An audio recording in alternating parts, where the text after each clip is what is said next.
Hello, I'm Cindy Dahl, Registered Dietitian Nutritionist, Administrator, Food Safety Instructor, and your host for this video. We honor you for choosing to be part of the goodness in life with your work. You make a difference. The topics presented here will be best practice guidelines. It's always important to follow your specific facility-approved policies. At the conclusion of this video, you will be able to understand why competencies are important in hiring and for employee evaluations, know how to consistently use an onboarding process, understand what motivates people, know the difference between time management and attention management, and know how to hold people accountable.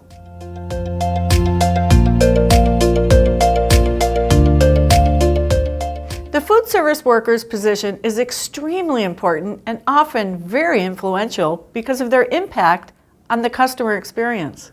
Remember too that socializing oftentimes revolves around food. For many people, food adds to or can detract from their quality of life. So it is critical that we are selecting quality employees that will want to stay. It is not just technical skills that we are looking for. Think about it.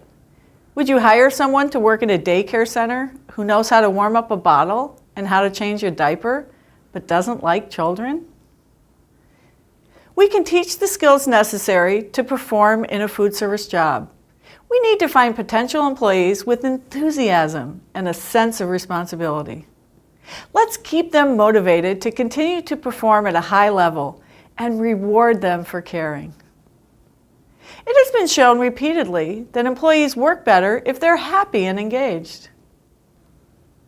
An engaged workforce understands the organization's mission, is motivated to provide quality care and to do the right thing, and can help to promote meaningful change.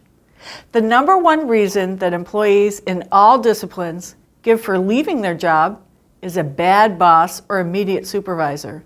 An employee's relationship with their manager is one of the most important drivers of job satisfaction. So what this tells us is that a dietary manager must get to know his or her employees, to care about them as individuals, provide socialization opportunities between employees, and drive team spirit. Just as the administrator must develop the relationship with the food and nutrition supervisor or director. Let's look at a real-life example. At one facility, every lunch, the tray line started late. When asked, each employee just said it was the other one's fault. The blame game. To help resolve the issue, the food and nutrition supervisor began joining the staff 15 minutes before tray line start time to see if there were any barriers to starting on time. Every day, there was an issue that needed to be attended to right away to ensure tray line would start on time. Until finally, tray line was always on time. The staff had taken ownership for the outcome as a team.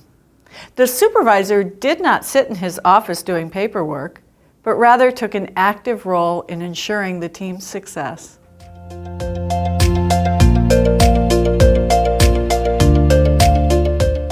Good hiring practice begins with the creation of job descriptions that include a detailed list of competencies. Competencies are the measurable or observable knowledge, technical skills, abilities, and behaviors critical to successful job performance.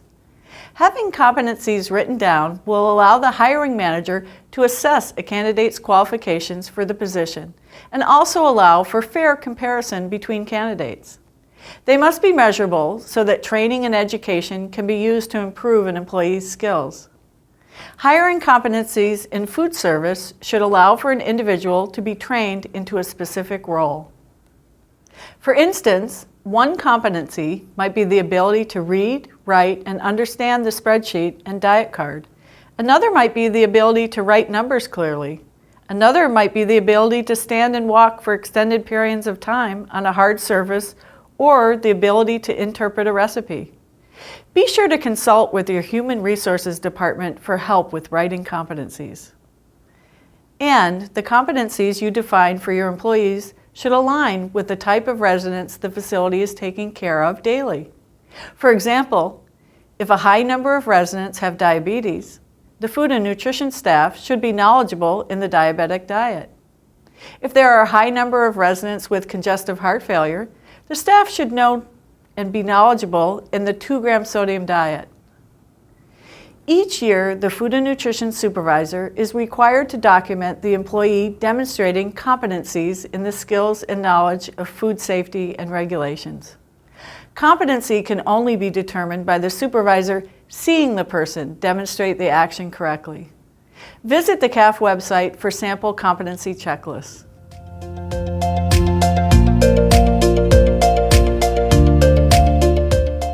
Huddles are a great way to engage employees and also teach them through repetition.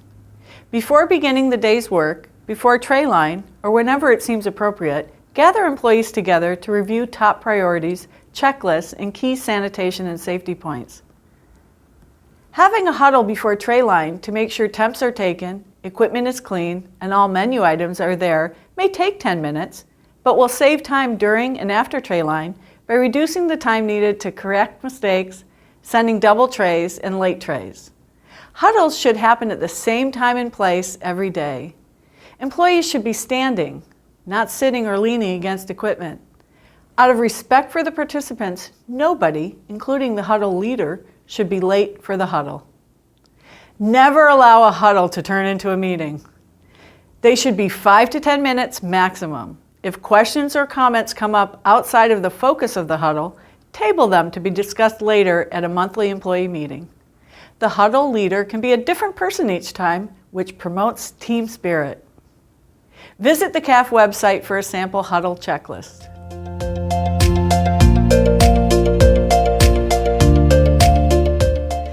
After you've hired an employee, you'll need to think about onboarding.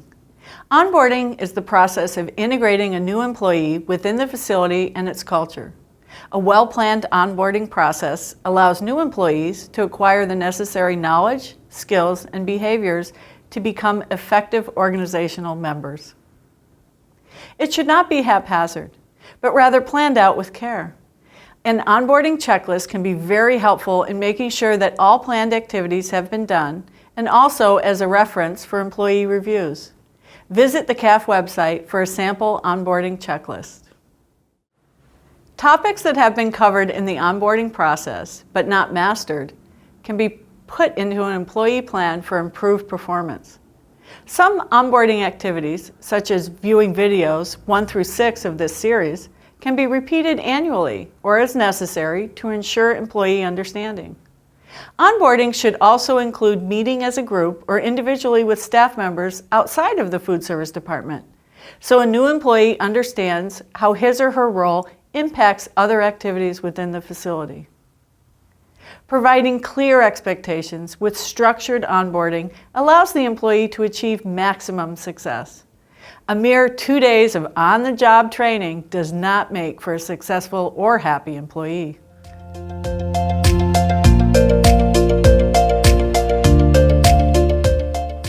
What motivates employees? It may surprise you to learn that money, as a motivator, is low on the list, according to multiple surveys and studies. The top motivators continue to be challenging and meaningful work, trustworthy leadership, recognition, job security and opportunity for advancement, optimistic work environment and employee involvement, and finally, compensation. The challenge for leadership is to create a culture of caring where everyone wants to succeed, feel good about themselves and their work, and contribute to the organization. Here are some tips to help motivate and engage employees. Management can provide a work environment that is supportive, respectful, and gives clear direction, feedback, and coaching. Have a clear and concise mission statement for your team. Managers can show genuine interest and caring towards their employees, including appropriate recognition. Make them feel special. Notice and acknowledge when an employee makes an above and beyond effort or exhibits a special talent. Educate. Use clear expectations. Give people the skills they need to succeed and allow for time to learn, practice, and apply skills on the job. Every year, survey is an important event. To prepare for survey, honor the employees by being sure they are ready. Ensure each employee has a completed competency skills checklist. Every interaction with the employee has the potential to influence and inspire, or to discourage and deflate. Consider this. Are you the person you would like to see in the morning? Are you glad to come to work and happy to see people? Empowering people with new skills and knowledge and delegating some authority to teach and mentor others is a great morale booster. Given the opportunity to shine, your team members can become stars. Are you the reason employees don't care? Because you do not give clear expectations with rewards for good outcomes and corrections for errors? Communicate with them. Management by walking around is a time-tested method of successful management, and it sets a good example. Of course, walking around the kitchen and work areas also incorporates talking with employees, making sure they understand their job and have all the tools necessary to perform their job and anticipate being able to complete their job in the time allotted. Walking around allows a manager to make adjustments in work schedules, to jump in when needed, and to make an overall assessment of that day's workflow. It also allows the manager to anticipate and catch things before they become a problem. Make it fun. People exercise longer when they're doing an activity they enjoy. So why wouldn't people derive more joy from their work if we could make it fun? Reward. Everyone likes to be appreciated. Make sure you acknowledge people not just for their mastery of skills, but also their perseverance, drive, teamwork, and attitude. The best leader cares more about the employees than him or herself. A great leader understands the challenges employees are facing and works to make improvements on their behalf and for the success of the organization. A great leader has the back of their employees. And remember, if an employee is not meeting expectations and you have tried to motivate, held them accountable, and supported whatever efforts they are making, then perhaps that employee really doesn't want to be there.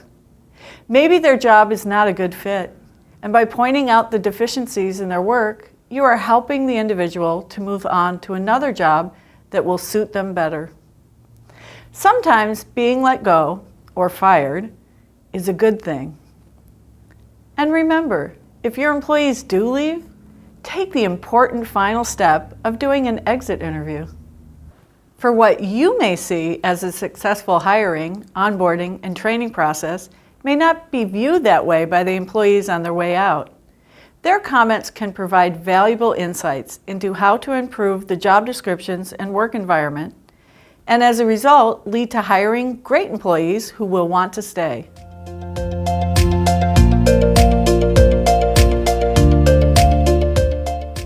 Time management can be redefined as attention management, because the problem is not just that we're getting distracted from work, it's that we're getting distracted from one job by other work. How many times have you begun a task only to be lured away by visitors or employees with quick questions, incoming emails, text messages, and phone calls?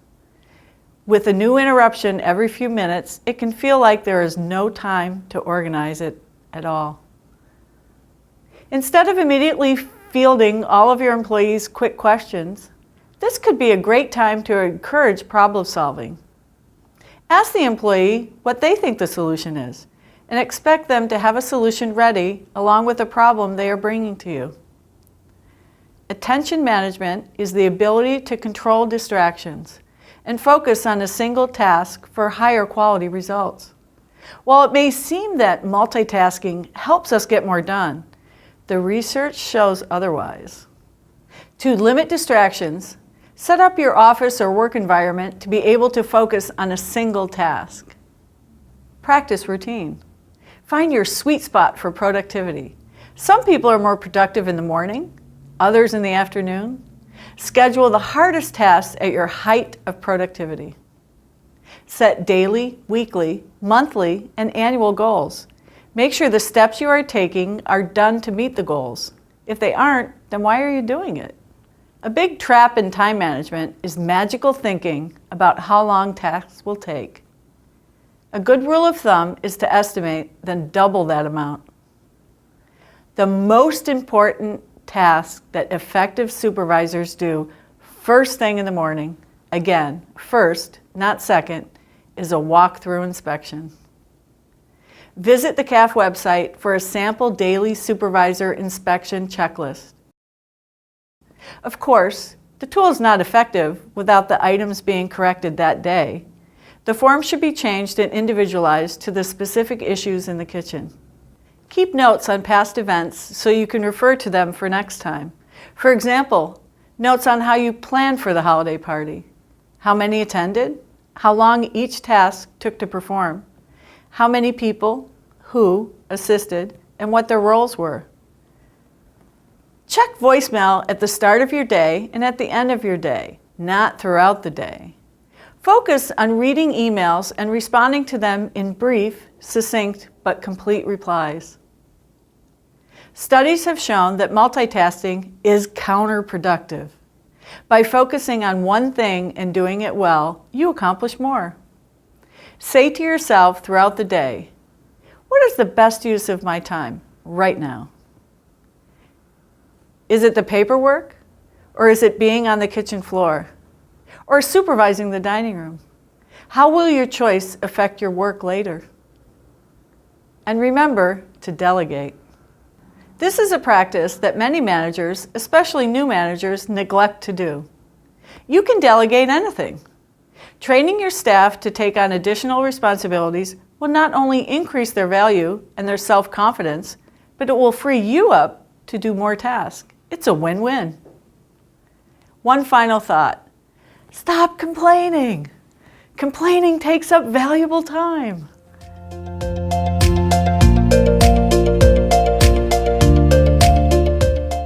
By now, we've oriented our employee to the work environment, explained the job responsibilities, trained, and allowed time to learn.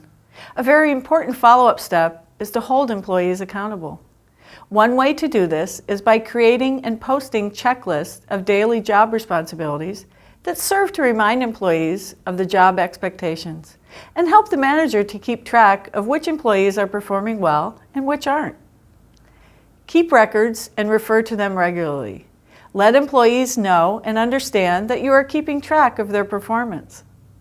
Employees will appreciate that everyone is being treated fairly and held equally accountable for their actions. This fact alone will improve morale, as each person sees that work is evenly distributed and that employees will not be allowed to slack off. Schedule regular meetings with employees to review performance. This way, you can avoid surprises during the yearly performance evaluation.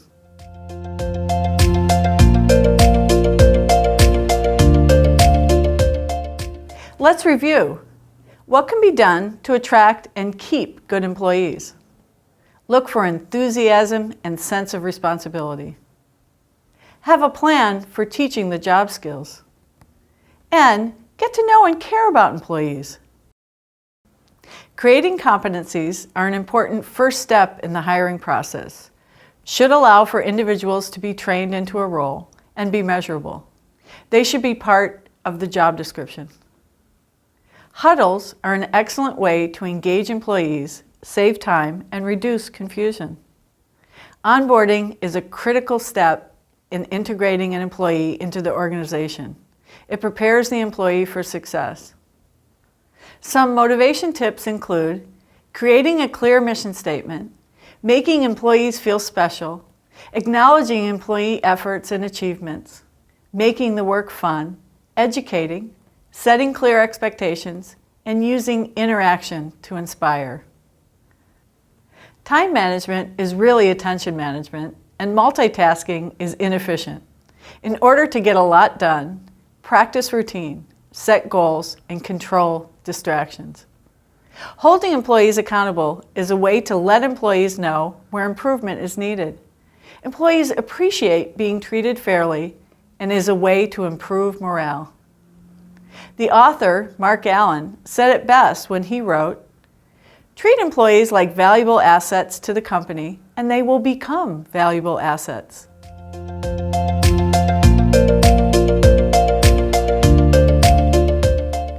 Every year, by regulation, supervisors are required to document that each food and nutrition employee has achieved competency in their work areas.